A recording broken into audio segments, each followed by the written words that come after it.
Here's a great example of the libs disingenuously silencing victims. Weeks after Alex Jones was ordered by a judge to pay about $1 billion to the family of the Sandy Hook shooting victims, Bloomberg News is reporting that the Sandy Hook families have now demanded $2.75 trillion. An additional $2.75 trillion. Not all that far off from the GDP of the United States. I mean, it's still a ways to go. But, you know, if you go back just a few decades, you're pretty much there. And they've done this by taking the maximum penalty allowed under state law, $5,000, multiplying it by the 550 million social media views that Alex Jones got on his social media accounts in the 3 years following the Sandy Hook school shooting. And now they are demanding upwards of $3 trillion from a radio host for getting a story wrong on air and saying, let's say they're saying mean things, terrible things, the worst things you could possibly say. $3 trillion for saying that on the radio. Does that seem a little disproportionate? When I think of the sort of things that the Democrats have said in public, when the Democrats have called for when mainstream Democrats have called for physical violence against Republicans in public, when Maxine Waters says, when you see Republicans in public, push back on them, say you're not welcome here, chasing them out of restaurants. When Maxine Waters says, go to Republicans' homes, shout outside where their children sleep, shout outside their homes. When Chuck Schumer says, we're coming for you, Brett Kavanaugh, we're coming for you, Gorsuch, we're going to unleash the whirlwind on you. And then lo and behold, what happens? Some left-wing lunatic goes in and tries to murder Justice Kavanaugh and gets pretty close, actually, before the U.S. Marshals were able to stop him. When some left-wing lunatic goes in and shoots up the congressional baseball game to kill the Republicans, almost kills Steve Scalise.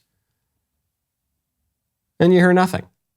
You hear nothing from the Democrats. When Hillary Clinton says you can't be civil with Republicans, none of that, they're not going to pay $3 trillion. To say nothing of what the pundits or whatever say on the air. They're not going to pay $3 trillion. And who knows where the $2.75 trillion lawsuit is going to go. Alex Jones was already ordered to pay $1 billion. You think for what? For getting a story wrong on air. That's basically what you could say. Well, he got it egregiously wrong. It was the worst way you could possibly get a story wrong. Sure, whatever. But the actual category of transgression that Alex Jones committed is he got a story wrong on air. You're telling me that the punishment for that should be $1 billion? Or, I'm sorry, $2.75 trillion? Doesn't that seem a little disproportionate to you? Especially when the libs would never pay 1 red cent for doing far more egregious things? No, it's obviously not about the transgression. It's simply about punishing dissidents. The libs hate Alex Jones. They want to silence him. They will use whatever excuse they can to do it, and they will come down on him with as much crushing weight as they can possibly wield, up to and including $3 trillion. Speaking of the courts, there's some good news that's come out of the courts, incredible news actually, that came out of the courts yesterday in New York. A New York judge has ruled that the city must reinstate the fired city workers with back pay who lost their jobs because they refused to take the Fauci ouchie. And here's why. Here's the best part is the reason why the court has come to this finding. The court found that, quote, being vaccinated does not prevent an individual from contracting or transmitting COVID-19. They added that vaccinated and unvaccinated individuals have the same quarantine and isolation guidelines issued by the CDC. That's why. And there were, at the time, we were all told by the libs and the squishes, we were told you have to get the vaccine. Come on, maybe we don't support the mandates, but you should all get it. Now we find actually the vaccines don't do what they said, what we were told that they would do, and they do a lot of things that we were told they wouldn't do. Furthermore, the judge goes on, the vaccine mandate for city employees was not just about public safety and public health, it was about compliance. If it was about safety and public health, unvaccinated workers would have been placed on leave the moment the order was issued. Great point. It was not, but instead the workers were pressured. Still come to your job, but pressured. Get it. If it were about a health emergency, there's no way that would have happened. If it were about a health emergency, they would have said, go home, wear a hazmat suit, get out of here. How many workers lost their jobs because of this? People have written into this show a lot and lost their jobs because of it. I'm very fortunate. I work at a company that not only did not have a vaccine mandate, but that sued the Biden administration to stop the vaccine mandate. Because what were we going to do? We had meetings. What were we going to do if we lost that lawsuit? Well, one, we were all going to get audited to the hilt. We were all going to become, we might still, but we were all going to become major targets of the federal government. But two, even if that's still probably going to happen, two, what were we going to do? The federal government could have come in and bankrupted the company pretty quickly, actually. So we fought it. We didn't have to do it.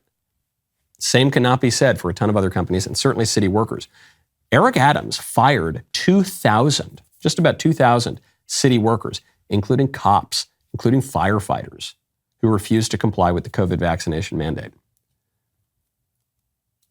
Now, the court is ordering him to reinstate them with back pay, which is absolutely right and just. Will he do it? Remains to be seen. Will the city appeal? Almost certainly. This is probably a little soft consolation to the workers who lost their jobs. They've been out of work for a year. And it's a reminder as well, looking forward into the future. The next time we're told by the entire establishment, this is fact, this is science, you have to do it, this is coercion, do it now, you'll lose everything, do it now. If you can hold firm, if you can have a little bit of courage, you may see justice. All hope is not lost. You may see justice. We are still in this fight. The Democrats are running scared now. They're not omnipotent. They can feel their grasp on power weakening. Now, are they going to lose that grasp entirely tomorrow or 2 weeks from now? Probably not. But they can feel it weakening, and the truth is on our side, and the people are seeing that. They're seeing it more and more each day as we approach those midterm elections. Now, unbelievably, it seems that I have some critics.